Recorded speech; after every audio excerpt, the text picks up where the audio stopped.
She walked in like she owned the flood, made me pause. I've heard that tone before, never ends well. The scream came with a shadow, long, thin, across his chest. The woman stepped closer, clipboard raised like it meant something. Cal didn't look at her. He looked at the clipboard, bent corner, HOA seal. Her finger hovered like a gavel. "You're trespassing," she said. He adjusted the tube in his hand, not fast, not slow, like it weighed more than it should. Water touched the tips of her heels. She didn't feel it, yet. The board behind him read, "Private property since 1951. Almost gone under, almost forgotten. He wasn't. And he never repeats a warning. Cal didn't build this place. He buried people here. The land wasn't purchased. It was passed down. Water lines, root systems, and all. Becker Creek didn't start with him, but it might end without him." He walked past the porch, didn't turn on the light, just brushed his shoulder against the old door frame, like someone was still standing there. The gloves were still by the hook, one finger worn through, still smelled of rubber and creek salt. The map tube tapped his leg as he stepped inside, once, twice, like a knock too quiet for guests. On the cabin wall, a photo, water-streaked, a boy, a dog, a hand on his shoulder, behind them, the wooden sign. Becker Creek, 1923. He didn't cry, just stood there, adjusting the picture, leveling it by instinct. His father used to say it without raising his voice. "This land holds." Not, "it's ours," just, "it holds." And now, they're trying to pave it. He placed the map tube on the table, didn't uncap it, not yet. Then he reached for the gloves, paused, didn't put them on, just looked at the finger. The one that split from years of fixing pipes barehanded, the one that pointed, once. He didn't keep the land for profit, he kept it because someone had to. She didn't yell this time, didn't need to. The paper in her hand looked crisp, fresh from the office printer, stamped, labeled, indexed. She held it like a verdict. Cal didn't move, not when she crossed the lawn, not when her shoes sank half an inch into the softened earth. "There's no enforcement," she said, smiling like a closing statement. "Only cooperation." He glanced once, not at her, at the new sign. HOA Certified Easement Zone, white letters, plastic stake, hammered right where the wooden board used to stand. Private property, since 1923. Gone, no warning. She held out the paper. "This is a notice of temporary water diversion," she said. "Approved under regional directive, nothing permanent. You'll still have access." He read it, didn't blink, folded it, placed it on the porch rail, perfectly square. Line 7 caught his eye. "We trust that all residents will prioritize community need over private entitlement." That word, entitlement, did something. Not much, just enough for him to grip the rail 1 second longer. Then he nodded, once, as if agreeing to nothing. She turned, walked back across the grass, clipboard swinging, like something had been settled.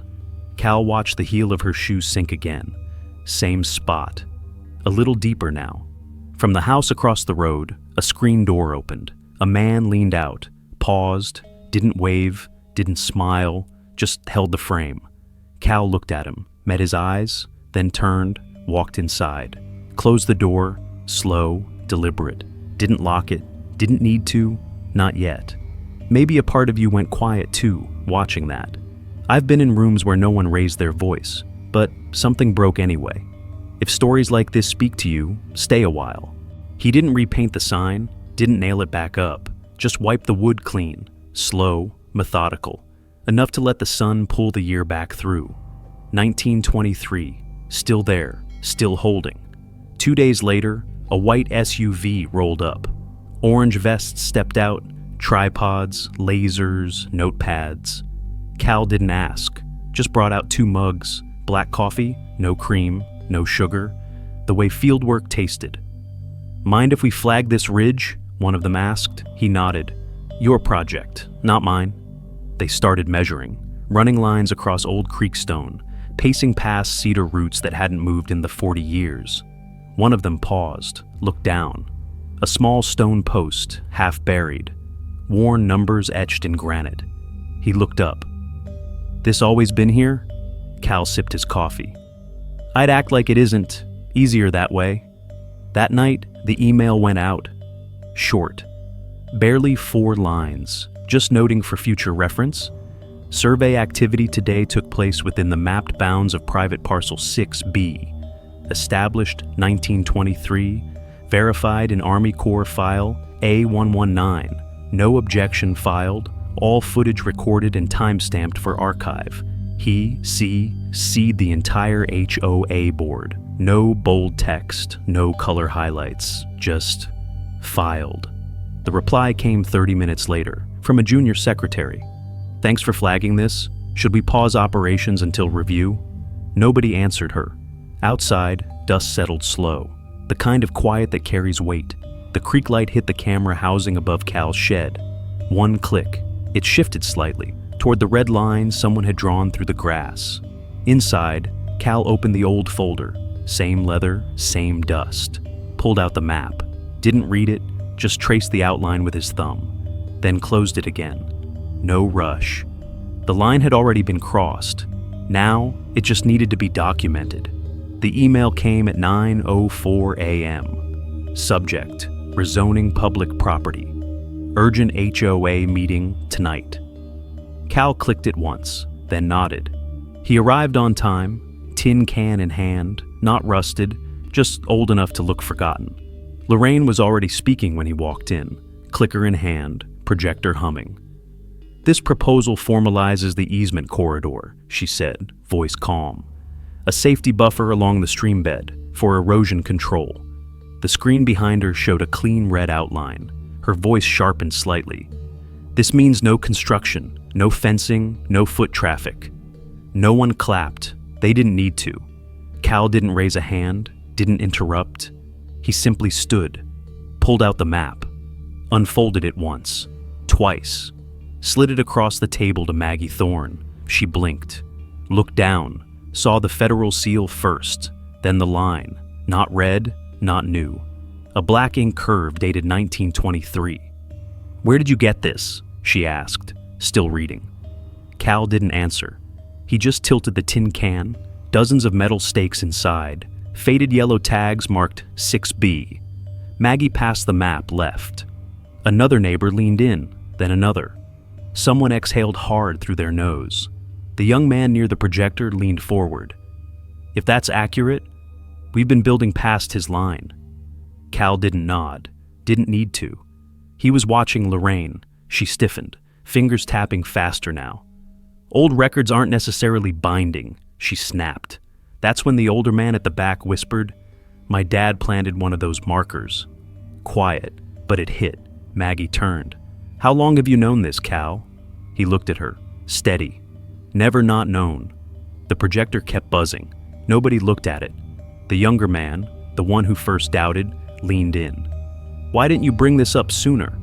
Cal looked around the room, at every face, and said, I was just waiting for everyone to be here. Lorraine stood up too fast. This doesn't hold anymore. This old story isn't legal. But it was too late. She'd said it, out loud, on record. The email hit every inbox at 4:32 p.m. sharp. Subject: temporary enforcement order. Creekside Buffer Zone activation, signed by Lorraine Pickett, stamped with the HOA seal, CC'd to every homeowner. The message was clear.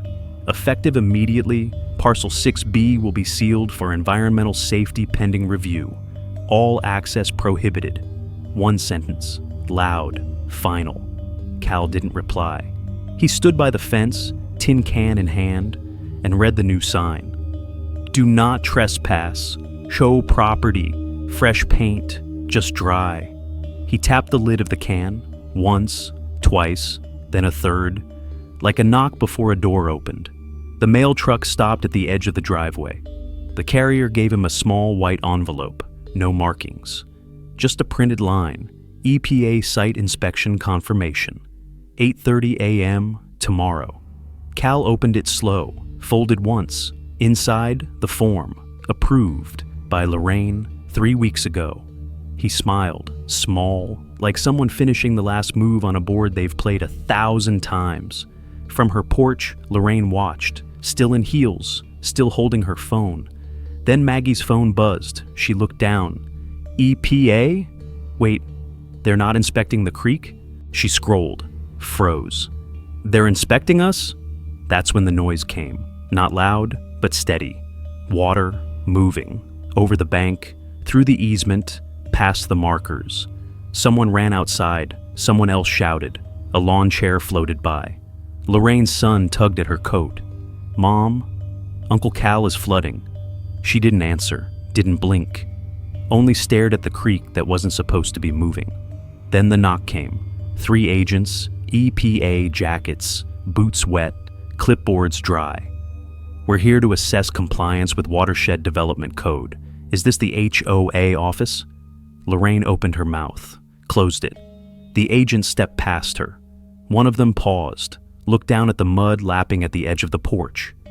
No retaining barriers? He looked up.